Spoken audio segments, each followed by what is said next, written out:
Olá, meus amigos, está começando mais uma jornada.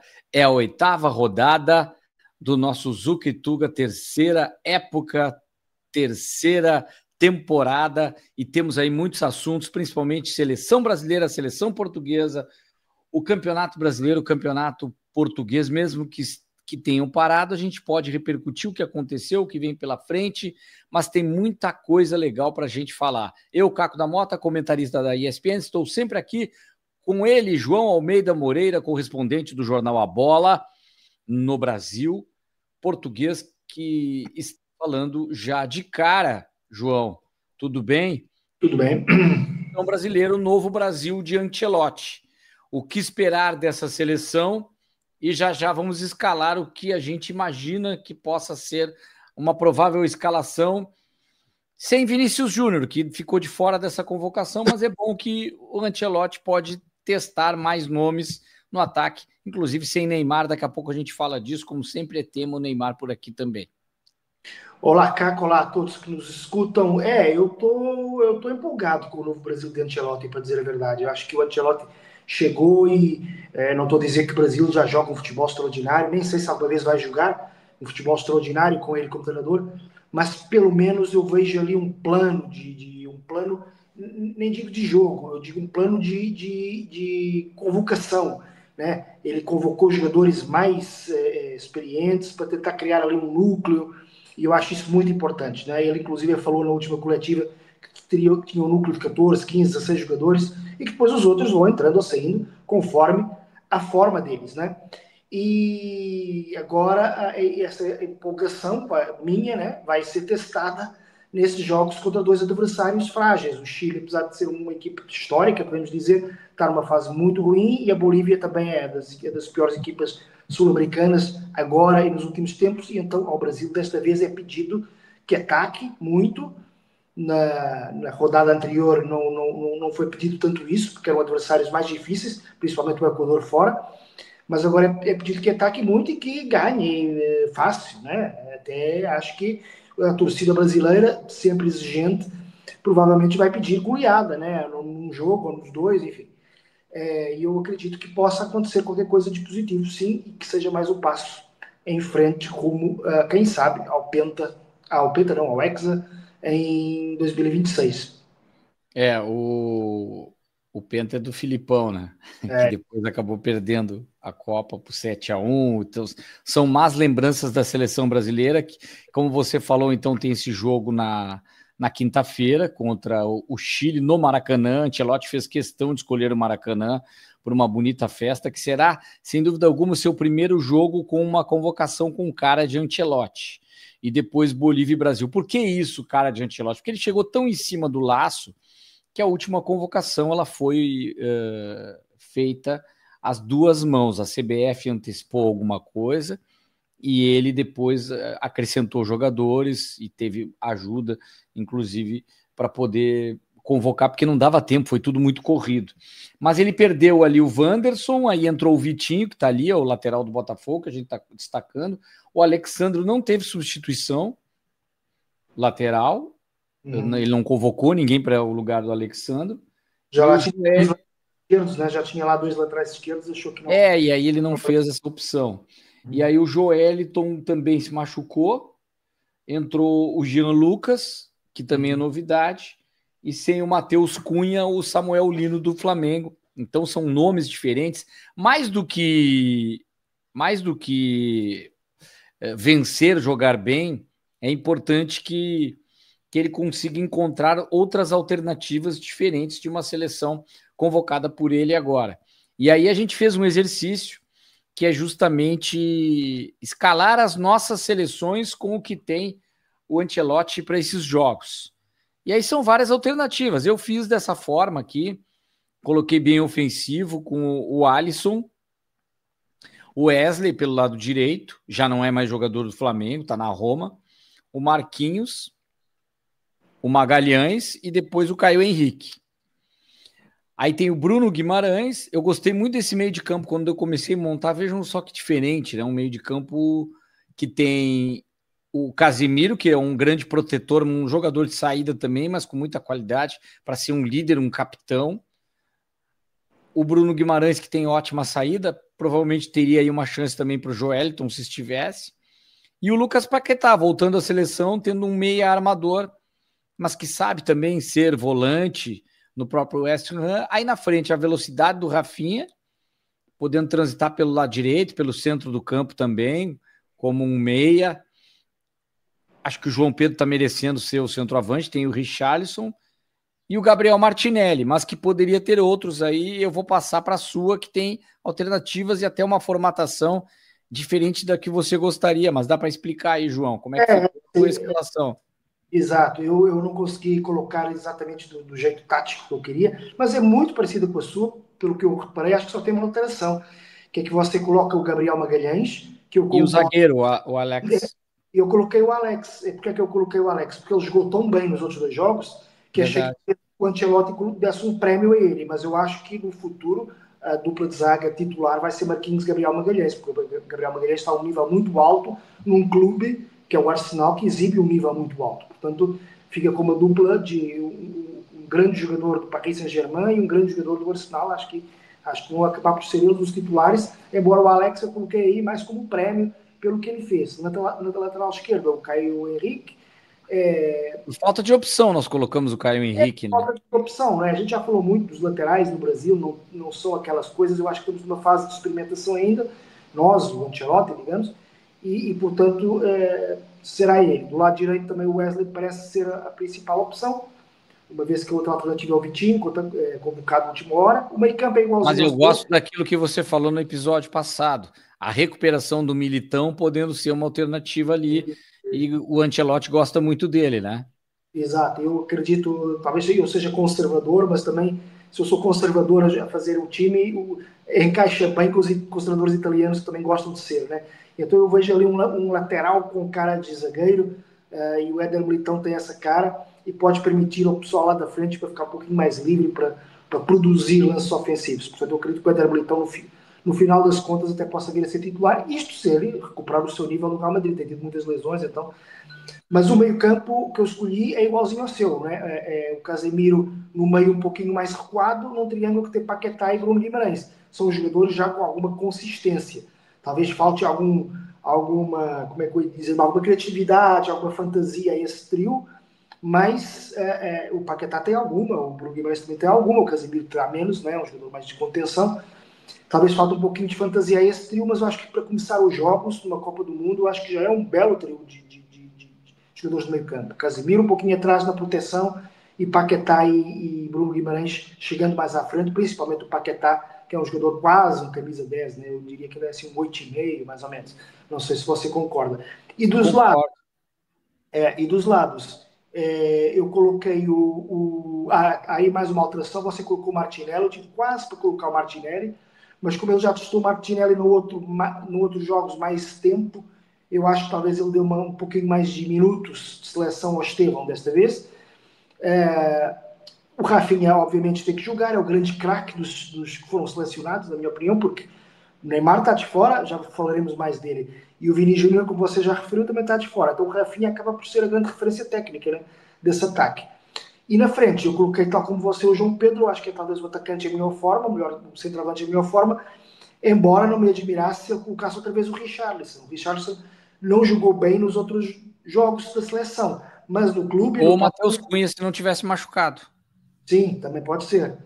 Mas o Richarlison não jogou bem nos outros jogos da seleção, mas está a jogar melhor pelo Tottenham, né? Tanto que fez 2 gols logo no jogo de abertura da Premier League.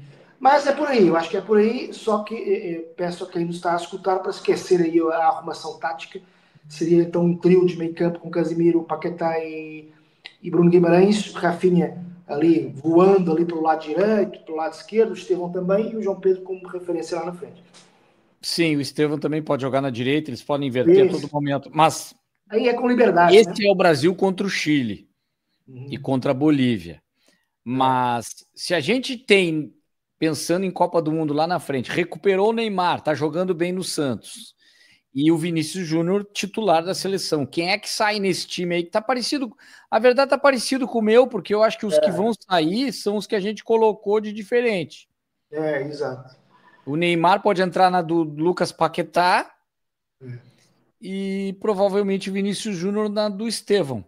Do Estevão ou Martinelli, no caso da sua, sim. Acho que É, é, eu acho que é acho, por aí, né? acho que é mais ou menos isso. Também há a possibilidade de não jogar com um 9, né? Jogar ali com o Neymar no lugar do João Pedro na defesa. Talvez fosse conservador demais. Há também a possibilidade do Neymar ser banco no início, né? E jogar e ser uma arma secreta. Se bem que o Neymar, a qualidade que tem, todo mundo conhece ele, de secreto tem pouco. Mas podia ser um jogador, de repente, para entrar, para assustar o time rival, né? De repente, você está empatando com o Brasil, ou qualquer coisa assim, na fase de grupos, e de repente, o Ancelotti ainda coloca o Neymar, o time rival fica, nossa senhora, ainda tem o Neymar agora para entrar. Mas enfim, eu acho que o Neymar tem mais cara de titular, realmente, e eventualmente até ser substituído se não tiver em boa condição física. Mas isso partindo do princípio que o Neymar é titular, é convocado pelo Ancelotti e que a relação entre o Neymar e o Ancelotti está boa, né? Parecia estar muito boa, mas agora, e eu já aproveitando, vou continuar falando, depois já te passo a bola, porque já está aí o título, né? O Neymar desmentiu o Carlo Ancelotti, né? O Ancelotti falou na coletiva que o Neymar tinha sofrido um toque, deu a entender que ele não era convocado mais por questões físicas. E o Neymar disse, verbalizou com todas as letras, que não foi convocado por opção técnica. Enfim, é um desmentido que pode eventualmente ser um sintoma, né, de haver ali alguma fricção entre os dois, algum desentendimento entre os dois, até porque o Ancelotti também durante a coletiva disse que o Neymar, se quiser, pode ligar e tal. Ou seja, talvez haja ali uma guerra surda, que às vezes até pode ser positivo, sabe? Às vezes essas guerras assim podem ser positivas, desde que não seja durante a Copa, que seja este É. tempo de distância, mas É que não seja uma guerra como, por exemplo, Sampaoli e Messi, né? Que inviabilizou o técnico na seleção argentina. sim, sim. Até Mas porque o Ancelotti ele é muito mais agregador do exatamente, que sem o dúvida. perfil do Sampaoli, né? É o contrário. Ele não Exatamente. vai, ele certamente ele vai ser perguntado sobre isso e vai falar muito sobre isso de uma maneira amena e vai saber como administrar isso. E vai dar Ele, razão, ele vai dar razão para o Neymar, uhum. vai dar razão ao Neymar de uma forma que vai ficar que os dois disseram de formas diferentes a mesma coisa. Dá para fazer isso. É só dizer que eu quis dizer é que o Neymar estivesse bem fisicamente, não que ele estivesse lesionado ou machucado, né? E que ele estivesse, tanto que na própria entrevista ele diz que ele não jogou, foi poupado contra o Bahia, até para poder se preservar justamente para os próximos jogos. Então, se ele é poupado num jogo, ele não está plenamente, fisicamente pleno para jogar na seleção. E é isso que o Ancelotti disse, não que ele estava machucado. Acho que isso ele faz uma ligação para mim, a gente conversa, está tudo resolvido. Ele não vai entrar em atrito com o Neymar, não é o perfil do Ancelotti, a não ser que o Neymar leve adiante isso como uma discussão aí muito parecida, assim, quer dizer, que me lembrou um pouco também a questão de quando o Filipão acabou não convocando o Romário para uma Copa. Mas aí ele tinha Rivaldo, Ronaldinho Gaúcho e Ronaldo Fenômeno. Então a gente Só. estava até falando do. Ele só tinha isso. Então ele não tinha só o Romário. Não quer dizer que tenha só o Neymar. Ele tem o Vinícius. Aí alguém vai dizer, mas ele tem Vinícius Júnior, Rafinha. E é difícil citar mais um, mas para dizer caras assim que estão se candidatando acima da média, eu acredito que o Estevão vai ser um jogador de alto nível. Já é, mas ele vai crescer muito. Ele tem também 3 jogadores, mas não com a marca daqueles tantos outros que tinha Não, naquela vez. É diferente. e o Ancelotti não tem uma tradição de brigar com os craques dos times. Pelo contrário, ele agrega, como você falou, ele acaba dando a volta por cima e não há um único que não diga que o Ancelotti é fantástico, ele acaba conquistando todo mundo, seduzindo todo mundo e juntando todos no grupo. Se bem que o Neymar realmente seja uma personalidade mais difícil, né? Mas acredito que vai acabar por ser só um pequeno desentendimento que vai dar um casamento longo entre os dois. Eu acho que ele é tão habilidoso, o Carlo Ancelotti, que se houver um rompimento, é o Neymar que vai praticamente se matar na seleção. Uhum. Ele vai se queimar ao natural. Sim. O Carlo Ancelotti não vai precisar dizer nada, porque a própria postura, essa fala do Neymar já foi desnecessária. Uhum. ele poderia ter dito isso de outra forma. Mas, enfim, acho que esse assunto ainda vai ter muita coisa. Às vezes a gente até fala demais do Neymar e não valoriza tanto os outros que estão ali. Não quero desvalorizar o Neymar, mas também é que ele é tão importante tecnicamente. O jogador sempre foi e sempre será um jogador de alta qualidade, mas a gente sempre fala que ele depende muito dele. Veja que sempre a gente está falando uma coisa extra-campo. A gente não está falando de um gol do Neymar, de uma jogada maravilhosa, de um drible. É isso que a gente quer falar do Neymar. E a manchete do Neymar, tu vê, é futebol. Não é cruzeiro, agora não é festa, não é migué para voltar para ir em aniversário da irmã. Não é isso que nós estamos falando agora.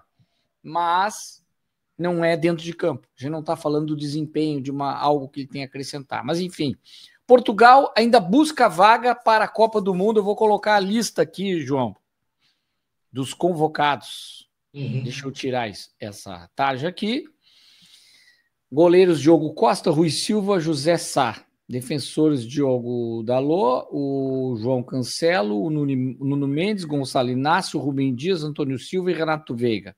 Meio campo: o Palhinha, Rubem Neves, João Neves, o Vitinha, Bruno Fernandes e Bernardo Silva, o Pedro Gonçalves, o Pote. Atacantes: Francisco Trincão, Francisco Conceição, Pedro Neto, Gonçalo Ramos, João Félix e ele, o cara da foto, Cristiano Ronaldo, a estrela de Portugal, o grande jogador português que está para mais uma convocação. Portugal muito forte nessas eliminatórias. Eu vou pular a página para que você faça análise já trazendo também informação dos adversários, do grupo, enfim, tá tudo aí, João. Nesse momento eu diria que a Hungria é o maior rival de Portugal, né, nesse grupo, porque tem crescido a Hungria nos últimos anos, tem estado presente em Eurocopas, etc., enquanto que a Irlanda tem estado um pouquinho abaixo, embora seja sempre uma equipe muito combativa, e a Arménia, obviamente, surge como a equipe que, à partida, ficará em quarto e último lugar do grupo. E Portugal terá a obrigação de fazer quase a totalidade dos pontos, né? Porque hoje em dia o nível de Portugal, da seleção portuguesa, é bem superior ao dos demais. Mas vamos ver. A obrigação, obviamente, é ficar em primeiro lugar e ser classificado logo diretamente. Mas se por acaso acontecer um percalço e ficar em segundo lugar, eu acho que Portugal ainda deve ter bastantes possibilidades no play-off. Mas lá está, se ficar em segundo lugar, abre-se logo ali uma mini crise, uma mini confusão ali em torno do nome do Roberto Martínez. Por mais que ele agora tenha crédito, ganhou a Liga das Nações, né? Mas ficar em segundo lugar num grupo desses seria um pouco ruim demais para Portugal, né? E Portugal é índice 1 nos playoffs, porque tem toda uma configuração que também vale o desempenho na Liga das Nações. Então, Portugal está na frente, isso também conta.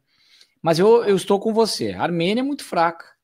A Armênia não tem hoje nem, a gente vai lembrar, o grande jogador que se aposentou da seleção da Inter, o Mkhitaryan. Então, é uma seleção que a gente não tem nem referência. O técnico recém assumiu, estava pegando algumas informações, o Melikian Yegic é o segundo nome dele, e ele recém assumiu no lugar do holandês John van Schip, que saiu justamente da seleção por má campanha, por não estar indo tão bem assim. E é uma seleção que é número 105 do mundo, e Portugal é a sexta no ranking da FIFA. A Hungria já é melhor, número 38. E tem o Szoboszlai, né, o jogador fantástico, fez um golaço agora do Liverpool contra o Arsenal. Então é o capitão da equipe, tem uma referência. Técnico italiano também, Marco Rossi. Já está há alguns anos, tem um trabalho já de boa continuidade. Então é um pouquinho mais complicada a situação. A briga, acredito que vai ser entre essas duas. A Irlanda é um nome que a gente vê assim dessa questão de fazer parte dessa região britânica, né? Mas não tem uma tradição para buscar um futebol tão forte como a seleção da Hungria nesse momento. O que eu vejo como positivo, muita gente não gosta, mas Portugal começa jogando fora, vai que consegue uma vitória e até o empate contra a Hungria, que seja, e vitória contra a Armênia, aí ela já tem lá em outubro alguns jogos dentro de casa para já encaminhando a liderança e essa vaga direta. Eu vou colocar aqui, João, a última escalação na final da Liga das Nações, e acredito que o time não vai ser muito diferente disso. O pessoal tá vendo ali, Diogo Costa, o João Neves improvisado na lateral, ele gosta de improvisações, né, o técnico espanhol, enfim. Aí tem o Rubem Dias, o Gonçalo Inácio, o Nuno Mendes, depois ali tem a dupla do Bruno e do Bernardo, Vitinha como volante, Francisco Conceição, Cristiano Ronaldo como uma referência e o Pedro Neto lá do lado esquerdo, excelente jogador. Aliás, esse corredor esquerdo, Nuno Mendes e Pedro Neto, é excelente, é sensacional. Portugal. Acredito que seja meio que por aí, né? Eles estão todos convocados, esses jogadores. Não sei se teria alguma outra formatação, mas é um time bem encaminhado que pode ter um lateral direito de origem mesmo. Exato, eu acho que com o lateral direito de origem, que tanto pode ser o Cancelo como, eu até esqueci quem foi o outro convocado, não sei se foi o Nelson Semedo, o lateral direito, mas colocando um lateral de origem direito, deixa eu ver aí, Diogo Dalot, né? Ele gosta do Dalot, eu ia dizer. Diogo Dalot ou Cancelo ali, o Neves poderia passar para o meio campo, o Neves do Paris Saint-Germain, né? E aí, junto com o Vitinha, Neves e ou Bruno Fernandes ou Bernardo Silva, e um desses, Bruno Fernandes ou Bernardo Silva, ocuparia uma das alas lá à frente, entendeu? Mas também se juntando ao meio campo, ou seja, seria um meio campo tipo com Vitinha, vamos supor, Bruno Fernandes e João Neves, e depois no ataque Bernardo Silva, Cristiano Ronaldo e depois o Pedro Neto. Ou seja, em resumo, eu tiraria o Francisco Conceição e colocaria o Dalot, ou o Cancelo, né? Sim. Sendo que o Bernardo Silva ocuparia o lugar do Francisco Conceição e o Neves ocuparia o lugar do Bernardo Silva ali no meio campo. Mas enfim, mas há de ser por aí, mais ou menos. O resto não há muito a mudar. Não há muito a mudar além disso, né? E o Rubem Neves, ele vai pegar a camisa número 21, que era a camisa do Diogo Jota, uma homenagem que foi feita, anunciado, inclusive pelo Roberto Martinez, justamente para essa questão da homenagem do jogador que acabou morrendo num acidente de carro e certamente a seleção ainda não jogou sem ele e terá essa homenagem, enfim. De todos os jogadores, ele era o mais próximo, pessoalmente, do Diogo Jota, foi o que mais sentiu. Ele saiu, você ainda deve lembrar, ele saiu direto do jogo de Copa do Mundo, lá pelo Al Hilal, né? E foi direto pro velório do amigo. E do amigo e do irmão do amigo, o André Silva. Não estava na pauta. Esse Brasil do Ancelotti contra esta seleção de Portugal, hoje valendo, quem leva, João? Então, eu acho que a seleção portuguesa está mais pronta, né? Porque já são esses 11, 15, 16 jogadores há mais tempo, né? Por isso é uma seleção, é mais equipe que a do Ancelotti. E é isso que eu acho que o Brasil tem sofrido nas últimas Copas do Mundo. Perdeu contra uma Croácia que não tinha, obviamente, a mesma qualidade do Brasil, mas tinha mais equipe. Perdeu para a Bélgica, que também não teria a mesma qualidade do Brasil, isto é em 2018, né? Mas era muito mais equipe, eram os mesmos jogadores sempre. Portanto, e para a Alemanha nem se fala, né? Em 2014 perdeu contra uma equipe que era muito mais equipe. E eu acho que isso é o grande desafio do Ancelotti. Se conseguir criar uma equipe em que os brasileiros, eu não digo os brasileiros como nós, que acompanham o futebol todo dia, que são malucos do futebol, etc. Eu digo o brasileiro comum, aquele que acompanha mais ou menos. Se o Ancelotti conseguir criar uma equipe em que o brasileiro médio, quando eu digo médio, é médio em relação ao interesse pelo futebol, consiga saber mais ou menos o 11 de cor, então aí eu acho que o Brasil está no bom caminho. É que nesse momento não sabe, né? Não consegue, não conhece 5 ou 6 jogadores, pelo menos não conhece. Se isso acontecer, eu acho que o Brasil vence de Portugal, até porque tem mais camisa, tem mais aquela força, tem mais em Copa do Mundo, então o Brasil se assusta, né? Qualquer seleção, porque é o Brasil, né? Eu acredito que tem que ter, sim, João. Não, mas é só para concluir. Mas sem essa equipe, sem conseguir criar um 11, um núcleo, o Ancelotti, a seleção portuguesa é mais forte nesse momento. Eu sei que eu posso ter algum viés, né, ao dizer isso, mas eu acho que nesse momento... Não, eu concordo, até porque fez com a seleção da Espanha, por exemplo, mesmo não sendo melhor a equipe que a Espanha, vejo como uma equipe que está tão bem preparada, ela consegue encarar de igual para igual. Ela consegue não ser tão atropelada como a Espanha vinha atropelando seus adversários. Então é algo difícil. Foi o que o Grêmio fez com o Flamengo. O Grêmio, a gente mudou de pauta aqui porque se esperava que o Flamengo goleasse o Grêmio, era uma expectativa. Né? O Flamengo, depois de ter ganho 3 jogos do Internacional, um que o Inter poupou jogadores, mas enfim, aí o rival do Inter joga com o Flamengo, com toda a campanha ruim que tem, mudanças, o Mano Menezes ainda não encaixando o time, mas colocou pressão para cima do Flamengo e conseguiu um empate, esse sim com sabor de vitória, dada a pressão que tem o próprio técnico Mano Menezes, a gente falava sobre isso. Mas aí o Palmeiras também tropeça, mas é contra um rival que ele tem tido problemas, tem sido... E fora de casa, né? Tem sido um problema para o Palmeiras encarar o Corinthians. E também o próprio Cruzeiro, que se aproveitou disso e venceu o seu jogo. A lembrar aí os resultados, João, apenas para lembrar os jogos aí, os resultados, eu vejo que o Cruzeiro, mesmo podendo vencer o São Paulo, eu não...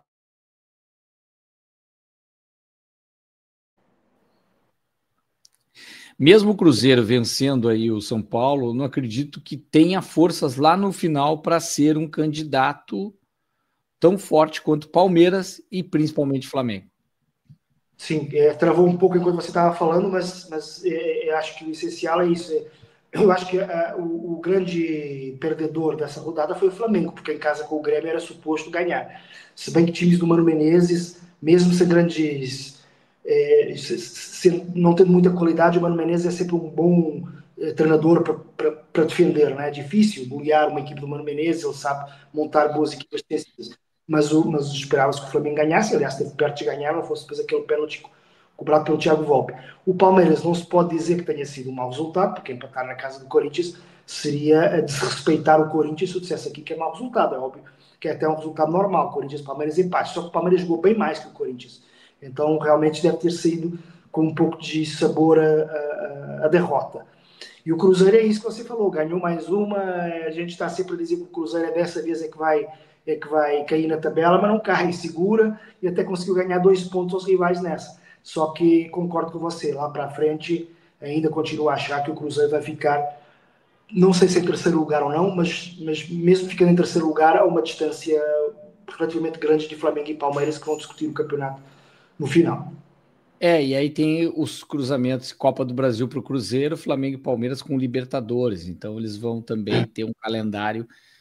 Eu acreditava que o Cruzeiro nem ia dar tanta importância assim para a Copa do Brasil, mas que parece, na Copa do Brasil, diferente da Sul-Americana, é uma disponibilidade bem maior e uma visão de que é possível, até por não ter esses dois, ser campeão. E é tradicionalmente aquele grande campeão de Copa do Brasil, o Cruzeiro, né? E uma grande equipe. E o rival, só acrescentando uma coisa, o rival é o Atlético Mineiro, né? O maior rival o maior rival do Cruzeiro é o rival na Copa do Brasil, que não tem treinador ainda, pelo menos não tem no momento em que eu estou a falar, não sei se já contratou alguém, mas ontem o nome que se falava era o Martin Anselmi, aquele famoso treinador do Porto. Para quem acompanha o futebol português, famoso treinador do Porto, que não se deu bem no Porto, mas acabou por não vir para o Atlético Mineiro, por questões que tinham a ver com os auxiliares, etc. Portanto, até esse momento que eu saiba, o Atlético Mineiro ainda está com o interino. Não sei Nas próximas horas a gente pode estar comentando a respeito do Sampaoli, porque essa pauta do Martim Anselmi já virou a página porque ele já disse não. Então, já foram, depois da saída do Cuca, uma vitória por 2-0 na casa do Galo. Então, bem complicado. Na Arena do Galo, o Cruzeiro ganha por 2-0. Agora, no Mineirão, tem tudo para buscar classificação. Por mais que eu ache assim que já que estamos falando disso, o Sampaoli, o Atlético precisava de um bombeiro agora para apagar incêndio. Eu acho que o Sampaoli vem para incendiar ainda mais o ambiente. Um ambiente conturbado, que já teve salário que não foi pago, premiações, agora parece que está tudo em dia, está tudo meio estranho, e aí sai o Cuca nunca mais. Tá muito estranho isso no Galo, mas é que para esse jogo, só para esse jogo, talvez o Sampaoli seja o único que daqui a pouco consegue armar alguma coisa e reverter isso e já começar com a volta por cima. É tão impressionante que ele consegue, ele pode conseguir isso, mas depois lá na frente ele vai se atrapalhar de outra forma por causa do ambiente conturbado que ele costuma criar. E a gente já falou nisso, seleção. Mas olha como as conexões são interessantes. Vejam como o Zuca e Tuga está à frente do tempo, conectando Portugal, conectando o Brasil. E a gente fala do Martin Anselmo, que poderia estar aqui, mas ele não está mais. Porque quem é o técnico do Porto agora é o Farioli, o italiano. E por que que o Porto venceu o Sport? Por causa desse técnico, que mudou o time do Porto. O Porto está muito melhor nessa temporada, e eu falava isso antes do Clássico, porque já havia feito os jogos do Porto, mudou o sistema tático, trouxe novos jogadores, e eu abri a transmissão da ESPN dizendo assim, o favorito ainda é o Sporting, mas se tem um momento em que o Porto possa até mesmo ganhar o jogo ou criar algum desconforto, é a partir de hoje, e podemos ver isso, porque tudo aquilo que a gente viu do Porto nesta temporada, ele pode complicar a vida do Porto, do Sporting e do próprio Benfica, porque ainda na hierarquia, em primeiro é o Sporting, segundo o Benfica e terceiro o Porto. Só que agora ele é líder porque ele ganhou o Campeonato Português com essa escalação aqui, que está pequenininha, eu vou aumentar para ver aqui, e que para mim, o que acontece aqui, João? Tem o Alberto Costa, que ficou mais retraído, lateral direito, que a gente está vendo lá, do lado do Porto, nesse 4-3-3, que podia ser também um 4-2-3-1, não importa muito, mas aqui a gente enxerga bem o jogo. Uma zaga de 4, Bednarek, um polonês muito bom jogador, entrou com muita naturalidade no time, até se atrapalhou atrasando uma bola no jogo, mas muito firme em todo o campeonato. Uma defesa que ainda não havia sofrido gols. Aí tem o Neruen Pérez e o Francisco Moura é a opção dele, não o Zaidu, porque marca melhor, porque sabia que tinha do lado direito do Sport o Catamo. E aí tem esse Fronhold dinamarquês, jogador espetacular, que é um meia, é muito mais um segundo volante, se a gente pode falar assim, mas é um meia, um garoto, 19 anos, convocado para a seleção da Dinamarca com essa idade. O Varela, como volante mais fixo. O Rodrigo Mora entrou no lugar do Gabri porque na última hora se machucou o espanhol, senão não começaria, mas foi um grande achado. E mesmo sem o Samu, o Luke de Jong vai fazer o gol no segundo tempo. E mesmo sem PP, o William Gomes faz um golaço. Por quê? Porque a tática está acertada. Até o Borja Sanz, que é o espanhol, estou escalando todo o time do Porto primeiro, nem jogou tanto assim, mas ele fez um corredor, todos marcavam quando voltavam.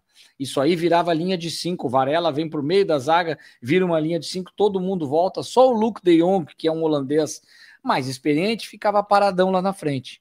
E aí o Sporting tem um problema, ele mudou o sistema em função da saída do Gyökeres. Mas o Soares até que está bem, não é só isso, uma questão técnica, é a questão tática. Perdeu no meio de campo o Morita e entrou o Kochorashvili, que é um georgiano, que comprometeu no meio de campo. Ele deixou espaços no meio de campo e o Hillman não conseguiu jogar. Até está com uma boa nota aí, porque deve ter errado poucos passes. Isso aí é o scout do SofaScore. E aí o erro maior para mim, Francisco Trincão hoje joga centralizado. E ele é muito melhor quando ele pode abrir pelo lado direito. Mas ali está o Catamo, que era a ala direita quando o sistema tinha 3 zagueiros. Então, esse sistema do Sport, ele está atrapalhando a construção do jogo. E o Pedro Gonçalves, o Pote, que vinha bem, tinha marcado 3 gols, está com uma intensidade muito baixa, João. Não dá para jogar com essa intensidade baixa. Foi convocado para a seleção agora, mas não dá para jogar um clássico com a intensidade baixa que ele jogou.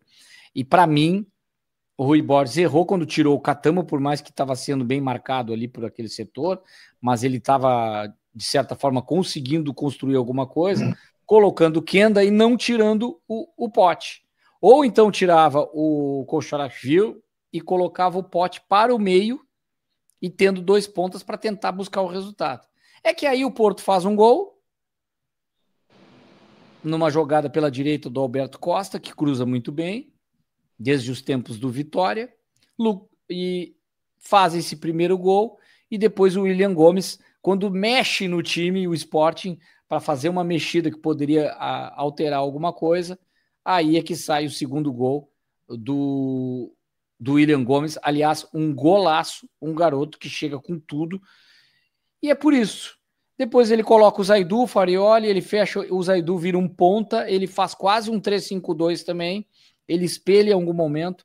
Foi um banho tático do Farioli, olha, tá se revelando em pouco tempo. Eu sei que é cedo para afirmar, mas estou gostando demais do trabalho desse italiano, que para mim superou muito acima as estratégias do Rui Borges para esse jogo, João.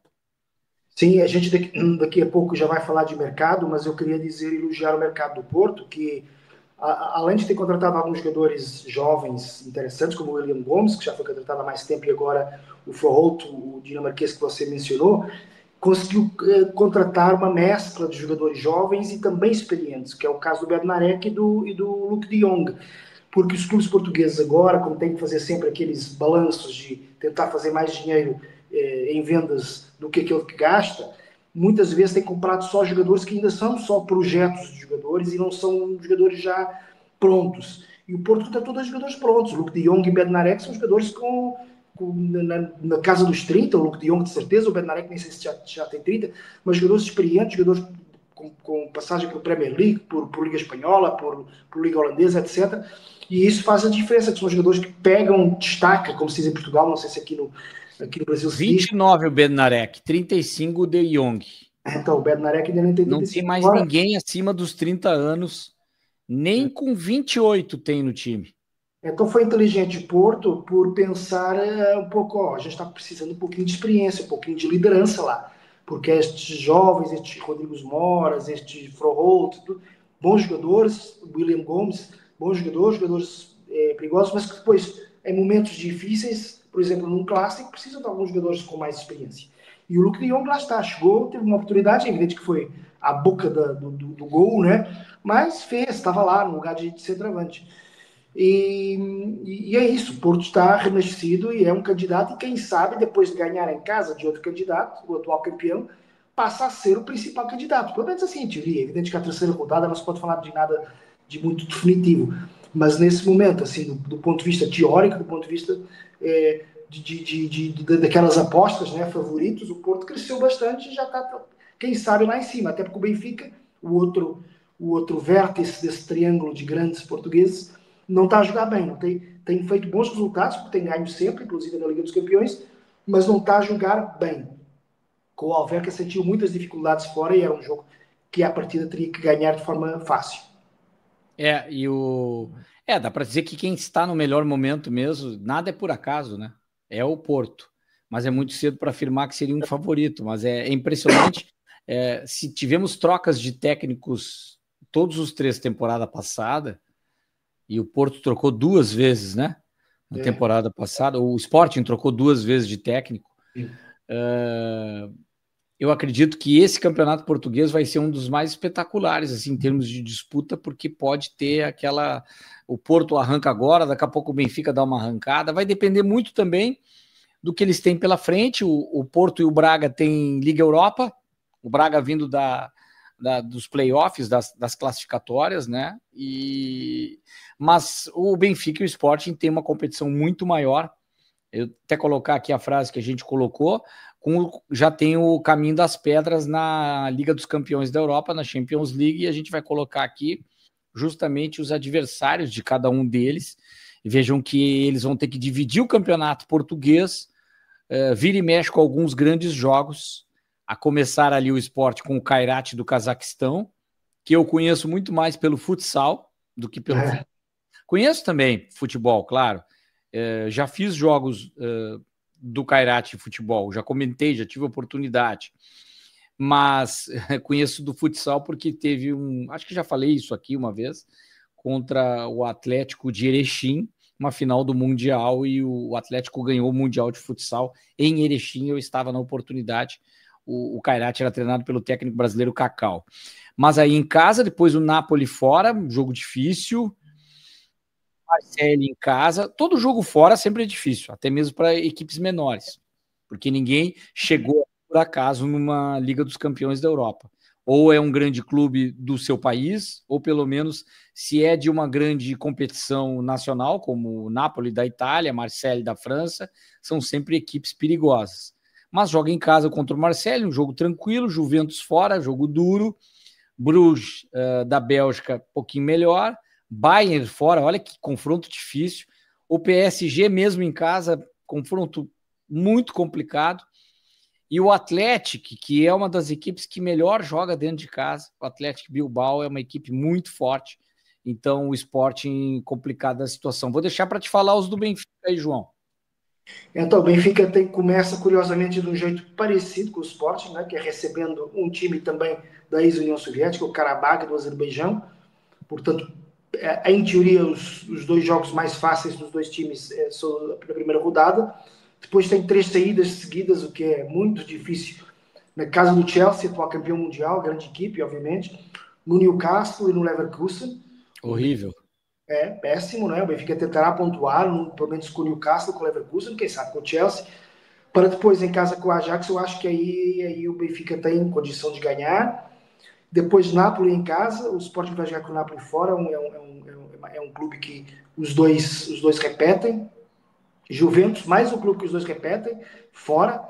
Ambos, tanto o Benfica como o Sporting, jogam com o Juventus lá em Turim. Jogo muito difícil, obviamente. Juventus, um dos maiores clubes da Europa e do mundo, embora não esteja no seu auge. E depois Real Madrid em casa, que obviamente é mais ou menos como você falou em relação ao Sporting PSG, né? Mesmo sendo em casa, obviamente que o PSG e o Real Madrid são favoritos, é mais jogo para perder, eventualmente tentar arrancar um pontinho. Mas enfim, eu vejo os dois como candidatos a tentar ir, tal como no ano passado, aquela fase ali intermédia, né? A tentar não ser eliminados já, fazer uns 10, 11 pontos, que foi mais ou menos o que fizeram na edição passada, o Benfica acho que fez 13, o Sporting 11. Tentar repetir isso, se bem que eu acho que o calendário esse ano até seja mais difícil. Ficar entre os primeiros classificados de cara é bem complicado. Agora, se precisar do resultado na última rodada, ou nas duas últimas, assim, tiver muito atrás, vai complicar. PSG e Atlético fora, o caso do Sporting, Juventus fora e Real Madrid em casa. Pô, receber o Real Madrid precisando, por exemplo, da vitória para se classificar, vai ser complicada a questão do Benfica. Tem que fazer uma competição bem equilibrada. Tem ainda aí, então, João, na nossa pauta, últimas do mercado da bola. Eu posso falar últimas mesmo, que é bem... falando um pouco até da região que acompanha bastante, o Grêmio trazendo o William, ex-jogador da seleção, que estava recentemente no Corinthians, pode anunciar nas próximas horas, está pesando um pouco a questão familiar, por causa do receio, de novo, de ter protestos, como teve no Corinthians, e estão tentando convencer o jogador, a família do jogador, que não é bem assim, que Porto Alegre vai ser bem recebido. Eu não confirmaria isso, mas acredito que seja diferente. Ele chega em Porto Alegre como um cara idolatrado, assim, que a torcida do Grêmio realmente vai abraçar, a não ser que ele seja uma grande decepção. O Grêmio bateria mais, digamos assim, criticaria mais um jogador que já foi do Grêmio e da casa, que é os casos do Douglas Costa e Ronaldinho Gaúcho. Esses voltando, Ronaldinho por não ter voltado e ter feito aquela anúncio na sacada, agora eu sou Mengão, machucou demais o Grêmio, e o Douglas Costa veio e até ironizou e fez gol no último jogo e apontou para a camisa. O torcedor do Grêmio não quer saber de Douglas Costa. Então eu acho que ele chega como um jogador, assim como chegou, por exemplo, outros, como chegaria o Roger Guedes, como chegaria qualquer outro jogador que já passou por aqui, que já jogou em Flamengo e Corinthians e foi grande jogador internacional. Eu vejo como uma ótima contratação para o Grêmio, embora seus 37 anos e que nível que ele vai chegar aqui, estava fazendo um bom papel no Fulham, nada de especial, daquele grande jogador de seleção, enfim, que também não brilhou em Copa do Mundo, mas era um jogador selecionável. Acredito que para o Grêmio sobe de patamar com esse jogador no meio de campo. Sim, concordo. Tem mais uns 8 anos ou 9 que o Roger Guedes, né? E é que está a diferença, mas a qualidade também provavelmente maior do que a do Roger Guedes, que era jogador de seleção, claramente de seleção. Mas falando agora do mercado português, os 3 grandes bateram o recorde de gastos, né? 292 milhões de euros, é uma coisa astronômica para o futebol português. Agora Benfica, Sporting e Porto fazem contratações de 20, 25, 30 milhões com facilidade, assim. Por quê? Porque acabam por arrecadar mais do que aquilo que gastam. O Benfica gastou 135 milhões, foi o que gastou mais dos três, 135 milhões, mas ganhou 144, ou seja, um saldo positivo de 9 milhões, mesmo assim. Né? O Porto é o único dos três que não tem saldo positivo, talvez porque o Porto estava um pouco atrás, né? Precisava de investir mais, gastou 92 milhões e só vendeu 74 milhões. E Até os porque as suas peças não eram tudo aquilo para vender e precisava comprar, exatamente. E o Sporting foi o único que não bateu o recorde de aquisições, porque em 2023 gastou mais do que esse ano, gastou 64 milhões, portanto menos que os outros, talvez pelo contrário, não é? Era o campeão, talvez precisasse de investir menos, e vendeu 130 milhões, ou seja, acabou por ter um melhor saldo. Mas contribuiu para esse saldo o facto de ter falhado, de forma até bem incrível, no limite, a contratação do Jota Silva, jogador do Guimarães, que estava no Nottingham Forest, e que é da seleção portuguesa de vez em quando, e que não acabou por não ir para o Sporting, porque o Sporting não conseguiu escrever a tempo. Foi escrito na UEFA a tempo, mas não na Liga Portugal, porque faltou um e-mail, faltou papelada, enfim, faltou papelada, mas quem fez um papelão foram os dirigentes do Sporting, né, ao deixar escapar o Jota Silva, que era mais uma hipótese ali para as alas. Nem sei se o Sporting precisaria tanto, mas a verdade é que o Sporting queria. As grandes contratações de final de mercado foram o Luca Bacchio, internacional belga, portanto, qualidade não falta, ex-Sevilha, ou seja, só boas referências para o Benfica, um jogador que vai substituir, entre aspas, logicamente, o Di Maria, não sei aquele nome todo do Di Maria, boa mas contratação. Uma boa contratação. O Porto contratou outro zagueiro polonês de seleção, tal como o Bednarek, para fazer dupla com o Bednarek, provavelmente, se o Neuen Pérez e outros derem licença, né? Que é o Kivior, que estava no Arsenal, vem emprestado. Portanto, Kivior e Bednarek têm sido muitas vezes colegas de seleção na Polônia. Acho que vai ser a dupla de zaga. Jogadores de boa qualidade. E o Sporting conseguiu contratar finalmente o Ioannidis, que é um jogador que o Sporting quis muito ainda antes de vir o Arder. E acabou por ter que vir o Arder, porque o Ioannidis na altura estava... não foi, o Sporting não conseguiu tirá-lo do Panathinaikos, é um jogador de seleção grega, muito ídolo do Panathinaikos. Vamos ver o que é que isso... Goleador também, né? Goleador, assim, vamos ver se vai só concorrer com o Luís Soares, que é o colombiano que está lá agora como camisa 9, digamos, ou se podem jogar os dois juntos, de repente, se vão completar. O Ioannidis é mais forte, mais poderoso, o Luís Soares é mais ágil, mais rápido. Vamos ver, dá pelo menos opções aí ao Rui Borges para melhorar um pouco, porque e o Harder foi e o Harder acabou por sair para o Leipzig no final, para o Red Bull Leipzig. Foi cobiçado pelo Milan e pelo Rennes, mas à última hora acabou por ir para o Leipzig. E é legal essa questão do mercado, da diferença do gasto e do ganho, que é uma discussão que está sendo feita no Brasil para que tenha alguma questão dessa responsabilidade, né? Do fair play financeiro também. Tem muito clube que deve para outros. O Internacional pedindo jogadores, já falei sobre isso, mas aí agora também ele acabou essa semana divulgando, mas eu estou devendo para tal clube, mas tal clube tá... Olha só, cada um falou do outro, né? Virou uma fofoca geral. Mas o Botafogo, eu tô dando um exemplo que eu não lembro bem qual foi o jogador, mas aí tal clube me deve tanto, o outro deve tanto, e aí todos estão devendo para todos. Daqui a pouco, se fizer uma reunião numa mesa redonda, e se pegasse como se fosse um baralho de cartas assim, não entra dinheiro para lado nenhum. Tu me deve 50 milhões ali, tu deve tanto aqui, aí fica meio que faz uma negociação ali. Impressionante como está desorganizado isso. E como é importante gastar menos e vender melhor, né? Eu vi uma notícia, salvo erro, o Corinthians ia ganhar uma bolada, 70 milhões de reais, na venda de um jogador Pedro, que eles venderam muito jovem, e que foi contratado pelo Zenit. Então ia ganhar uma bolada o Corinthians e tal. Boa notícia para os corintianos, finalmente, dinheiro que entrava acabou por não entrar nada, porque esses 70 milhões foram para bater uma dívida que o clube tem pelo Yuri Alberto ainda, contratado ao Zenit. Ou seja, está tudo assim, né? Enquanto não houver SADs no lugar, ou se houver SADs, não, SAF, SAD é em Portugal, SAF. Enquanto não houver SAF em todo lugar e não houver um pouco de fair play financeiro, vai ser essa bagunça. vamos discutir, falar disso, tanto ao almoço como ao jantar, como, inclusive, logo ao acordar no café da manhã ou pequeno almoço, né, Caco? É verdade, pequeno almoço que serve também, a língua que nos desune para o Inter comemorar aí que vendeu o Wesley e também o alemão tá indo para o Raio Vallecano, o Internacional está recebendo uma grana com isso, ex-jogador, então tem muito esse mercado. E a gente não falou, o Marcos Leonardo também pode chegar para o São Paulo, né? Pode chegar já depois desse programa, você que estiver nos escutando estará assistindo o programa. Certamente, porque estava recentemente também uma passagem pelo Benfica e no Al Hilal, até que ele fez um bom papel no Mundial, mas pelo jeito o Al Hilal está abrindo mão dele e vai deixar ele vir até de graça para o São Paulo e pagar 80% do salário. Pô, esse negócio me serve, se eu tivesse um clube eu queria esse negócio. Maravilhoso, isso aí é como aquele banquete do café da manhã, você chega no hotel, tem tudo à disposição. Café da manhã ou pequeno almoço, que muitas vezes quando eu vou fazer uma reserva, alguma questão de viagem, eu olho ali, a tradução é para o português.